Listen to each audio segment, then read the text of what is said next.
In the following slides, we discuss the main parameters affecting coastal erosion. Namely, they are climate, wave regime, coastal currents, lithology of coastal regions, global sea level rise. We will discuss each of these separately. The climatic regime defines the weather conditions of a particular area and consequently the physical phenomena of the coastal zone, such as waves, underwater currents, coastal currents, and storm surges. The wind regime is the most important climatic variable for coastal erosion processes. The stronger the wind, the larger wave height and therefore erosive action. The influence of wind on the waves is owed to the drift of the surface layer of seawater through friction. Gradually, this movement of water molecules is extended to the deeper layers, resulting in the development of wind waves. The later ones, as they move towards the shore, impact on the coast with great velocity, causing intense erosion on existing cliffs with undercutting or by sweeping coastal sediments offshore. Storm conditions cause intense erosion on coastal environments. The resulting storm surges are much larger in height than the average wave height of an area. This happens because on the later one an additional height is added, which is owed to the disturbance of the sea mass because of the storm and the related barometric law. The wave regime is directly related to the wind conditions in the coastal area. The more intense the wind, the more erosive is the wave action as they break on the coast. Therefore, wave action is a defining parameter in coastal geomorphology. Waves in fact have a double part. They undercut coastal cliffs and they transport the weathering products that are accumulated at their base. Coastal currents transport loose sediments of the coastal zone, which derive either from fluvial processes inland and are deposited on the coast or from the weathering of coastal cliffs. In this way, they are a significant factor in the sediment balance in the coastal zone and therefore in coastal geomorphology. The continuous arrival and breaking of waves on the shore causes the accumulation of water in the surf zone, resulting to the development of currents either parallel to the shoreline, longshore currents, or directed to the open sea, rip currents. The type of coastal currents in an area depends on the angle of wave incidence on the coast, the morphological characteristics of the shore, as well as the submarine geomorphology. Rip currents are actually responsible for transporting sediments from the shore to the open sea. They are strong currents of small amplitude and they initiate at the breaker zone.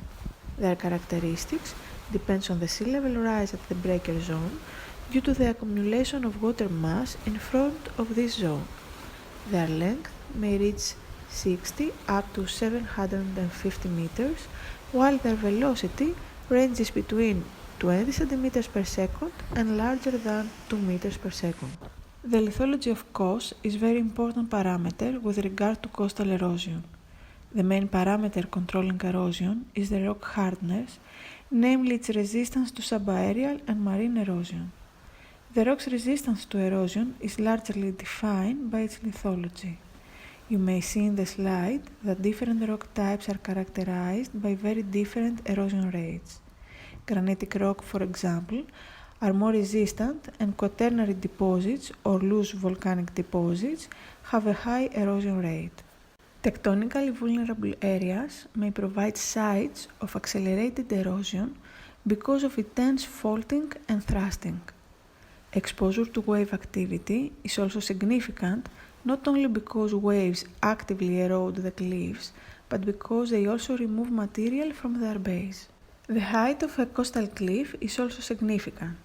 Lower cliffs are eroded quicker than higher ones, since less material needs to be removed for the cliff to retreat.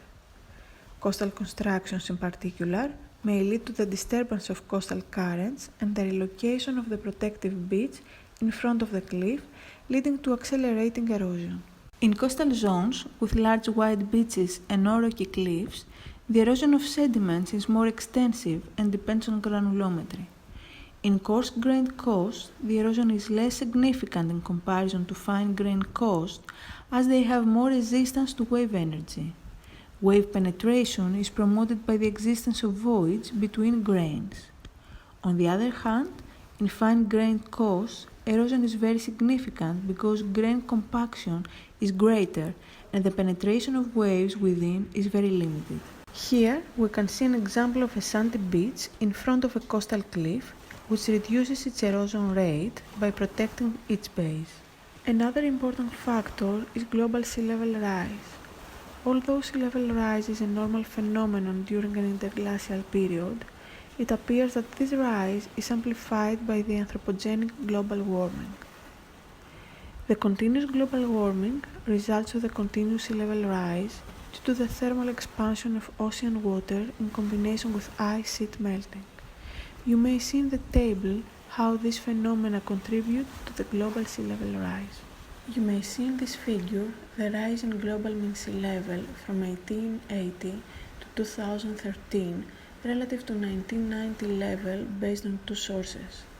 The green line shows a reconstruction for 1818 until 2009 from coastal and island tide gauge data, while the dark blue line shows a time series for 1993 until 2013 based on altimeter data.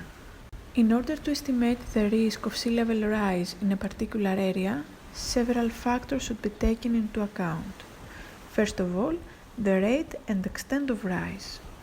Then, the relationship between tectonics and eustasy in an area.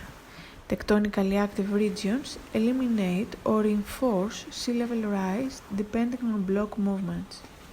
Last but not the least, the relationship between sea level rise and changes in sediment supply.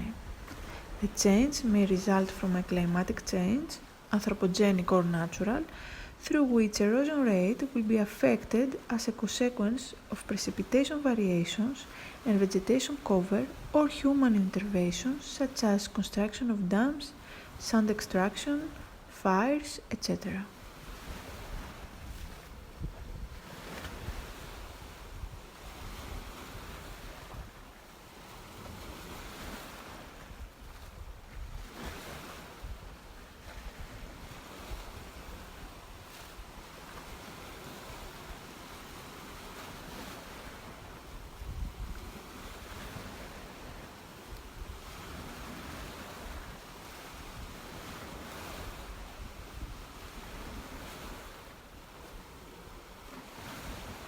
The ongoing and expected rise of eustatic sea level is causing a great concern in coastal countries.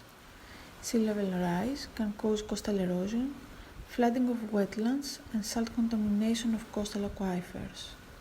Human activities on the coastal zone will be greatly disturbed, traditional means of transport will be affected, and farmlands will become unsuitable. In the map, you may see European coastal lowlands most vulnerable to sea level rise. In order to design the future uses of the coastal zone and to mitigate the problems caused by sea level changes, it should be possible to predict the response of coastal environment to the rising sea level. In reality, coastal environments respond to sea level rise by redistributing coastal sediments. Usually, sea level rise results to coastal erosion and shoreline retreat. However, it is also possible that the shoreline position may not change or move towards the sea. A crucial factor is sediment budget. A coastal area with positive sediment budget may expand instead of be eroded under sea level rise conditions. Likewise, coastal erosion due to sea level rise will be intensified in case of negative sediment budget.